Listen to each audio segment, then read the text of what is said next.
Hey guys, Dulquer Salman நடித்து ரீசெண்டாக release ஆன படம் சீதாராமன். இந்த படத்தில் இருக்கிற சின்ன சின்ன ஹிடன் டீட்டெயில்ஸ் தான் நாம் இந்த வீடியோவில் பார்க்க போகிறோம். இந்த வீடியோ பார்ட் 2. இதுக்கு முன்னாடி ஏற்கனவே சீதாராமன் படத்தோடைய ஹிடன் டீட்டெயில்ஸ் வீடியோ இருக்குது. அந்த வீடியோ நீங்கள் பார்க்கல அப்படின்னா இந்த வீடியோவுக்கு கீழே கமெண்டில் லிங்க் இருக்குது, கிளிக் பண்ணி பாருங்கள். சீதா அனுப்பின லெட்டரை ராம் படிச்சுட்டு இருக்கிற மாதிரி சீன் இருக்கும். அதில் டெல்லியில் இருந்து தான் அந்த லெட்ரு வந்திருக்குது அப்படிங்கிறத கண்டுபிடிச்சிருவார் ராமு. அப்போது ஸ்டாம்ப் பார்த்தீங்க அப்படின்னா ஜவஹர்லால் நேருடைய ஸ்டாம்ப் இருக்கிற மாதிரி காமிச்சிருப்பாங்க. 64ல் ஜவஹர்லால் நேருடைய ஸ்டாம்பை யூஸ் பண்ணதை காட்டியிருப்பாங்க இந்த படத்தில். இந்த படத்தில் ஹீரோவும் ஹீரோயினும் ஃபஸ்ட்டு டைம் மீட் பண்ணும்போது 2 பேருடைய ஸ்டேட்டஸை டிஃப்ரெண்ட் பண்ணி காமிச்சிருப்பாங்க.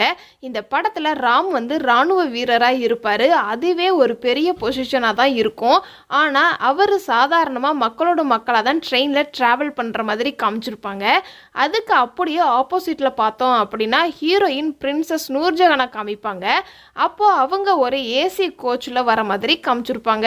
இது மூலமாகவே ராமை விட ஸ்டேட்டஸ் ஹை பொசிஷன் இருக்கிறாங்க அப்படின்னு சொல்லியிருப்பாங்க. இந்த படத்தில் ராமோடைய ஃப்ரெண்டுக்கு 64 போர்ஷனை காமிக்கும் போது கல்யாணம் ஆகாத மாதிரி இருக்கும். அதே இது 85ல் அஃப்ரின் ராமை தேடி ராமோட ஃப்ரெண்டு வீட்டுக்கு வரும்போது கல்யாணம் ஆகி ஒரு பையன் இருக்கிற மாதிரி காமிச்சிருப்பாங்க. அஃப்ரின் ராமோடைய ஃப்ரெண்டோட வீட்டுக்கு வரும்போது மீசையை கட் பண்ணிட்டு இருக்கிற மாதிரி காமிச்சிருப்பாங்க. அதே இது ராமை பற்றி சொல்லும்போதும் தாடியை சேவ் பண்ணுற மாதிரி கண்டினியூட்டியை மெயின்டைன் பண்ணியிருப்பாங்க. இந்த படத்தில் கண்ணுக்குள்ளேங்கிற ஒரு சாங்கில் சீதாவும் ராமும் மீட் பண்ணிகிட்டு இருப்பாங்க. அப்போது அவங்க பேக்ரவுண்டில் ராம், சீதா, அனுமர்னு 3 பேரும் நடந்து வர்ற மாதிரி ஒரு ஷாட்டு வச்சுருப்பாங்க. இந்த படத்தில் சீதாவுக்கு டான்ஸ்னால் ரொம்ப பிடிச்ச மாதிரி காட்டியிருப்பாங்க. அதுக்காகவே டான்ஸ் டீச்சரை வச்சு ப்ராக்டிஸும் பண்ணிகிட்டு இருப்பாங்க. அப்போது லைப்ரரியில் இருந்து ஒரு ஷாட்டை பார்க்கும்போது அவங்க பரதநாட்டியம் புக்கை செலக்ட் பண்ணுற மாதிரி காமிச்சிருப்பாங்க. ஹே சீதா பாட்டில் ராமோடைய பழக்க வழக்கத்துக்கு மாறுற மாதிரி ஒரு சில சீன்ஸ் வச்சுருப்பாங்க சீதாவுக்கு. ஃபஸ்ட்டு பிரின்சஸ் நூர்ஜஹானாக இருக்கும்போது ஏசி கோச்சில் ட்ராவல் பண்ணிக்கிட்டு இருந்தாங்க. ட்ரெயினில் ராமோட ட்ராவல் பண்ணும்போது மக்களோட மக்களாக தான் ட்ராவல் பண்ணுற மாதிரி காமிச்சிருப்பாங்க. அதே மாதிரி இந்த சீனில் எல்லாரும் உட்காந்து சாப்பிட்ற மாதிரி சீன் இருக்கும். அப்போ சாப்பாடு காரமாக இருக்கும். அவங்களுக்கு மட்டும் சாப்பாடு காரமாக இருக்கிற மாதிரி காமிச்சிருப்பாங்க. அதுக்கு அடுத்த ஃப்ரேம்லையே சீதாவும் ராமும் வெளியில் சாப்பிட்ற மாதிரி காமிச்சிருப்பாங்க. அப்போது காரமான சாப்பாட்டை கேஷுவலாக சாப்பிட்ற மாதிரி காட்டியிருப்பாங்க. 1964ல் சினிமா எப்படி இருந்துச்சு அப்படிங்கிறத இந்த ஒரு சீனில் காமிச்சிருப்பாங்க. ஆண்கள் பெண்கள் தனித்தனி வரிசையில் உட்காந்துருப்பாங்க. 2 பேருக்கும் இடையில ஒரு ஒயிட் துணி மட்டும் கட்டியிருக்கிற மாதிரி காமிச்சிருப்பாங்க. ட்ரெயினில் போகும்போது ஒருத்தர் பார்க்குற மாதிரி ஒரு ஷாட் இருக்கும். அப்போ இவர் யாருன்னு நமக்கு தெரியாது. அதுக்கு அடுத்தடுத்த ஃப்ரேமில் தான் இவர் யாருன்னு நமக்கு தெரிய வரும். ஆனால் இவருடைய இன்ட்ரோவில் காமிக்கும் போதே கையில் ஒரு நியூஸ் பேப்பர் வச்சுருக்கிற மாதிரி காமிச்சிருப்பாங்க. இது மூலமாகவே இவர் ஒரு ப்ரெஸ் ரிப்போர்ட்டர் அப்படின்னு சொல்லியிருப்பாங்க. நூர்ஜஹானுக்கும் அவங்களோட அண்ணனுக்கும் ஒரு கான்வர்சேஷன் போய்கிட்டு இருக்கும். ராம லவ் பண்ணுறேன் அப்படின்னு சொல்லிகிட்டு இருப்பாங்க. அப்போது சீதா கெஞ்சி சொல்கிற மாதிரி இருக்கும். அதுக்காண்டி ரெஃபரன்ஸாகவே இவங்களுடைய போர்ஷனை ஒரு சின்ன ஃபோட்டோ மூலமாக கன்வே பண்ணியிருப்பாங்க.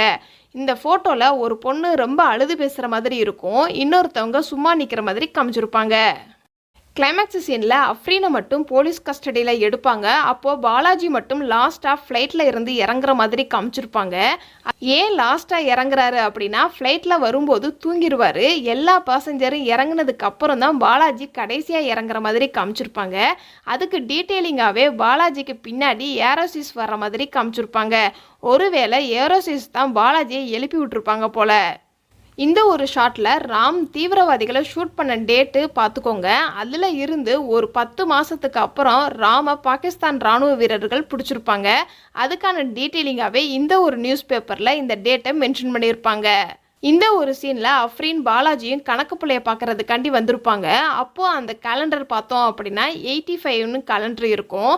அதே மாதிரி லைப்ரரி குடோன்னு செக் பண்ணி பாருங்க அப்படின்னு கணக்கு பிள்ளை சொல்லுவார்.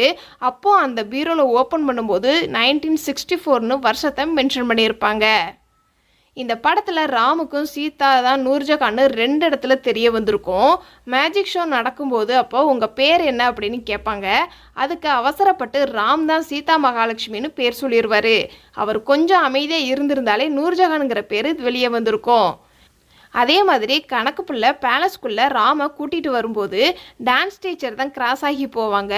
ஆனால் ராம் இவங்க தான் பிரின்சஸ்ன்னு நினச்சிக்குவார். இந்த படத்தில் ஆரம்பத்து சீனில் அஃப்ரின் முஸ்லீம் மதம் மட்டும்தான் முக்கியம்னு நினைப்பாங்க. ஆனால் கிளைமேக்ஸ் சீனில் தான் எம்மதமும் சம்மதம் அப்படின்னு சொல்லியிருப்பாங்க. இந்த ஒரு ஷாட்டில் சீதா மகாலட்சுமியை பார்க்க வரும்போது தலைமையில் போட்டிருந்த ஷாலு காற்றுல அதுவாகவே பறந்துருக்கும். அதே மாதிரி கிளைமேக்ஸ்லேயே ராமுக்கு பதக்கம் அவார்டெலாம் கொடுக்கும்போது ஷால் தலையில் போட்டிருக்க மாட்டாங்க, ஷோல்டரில் தான் போட்டிருப்பாங்க.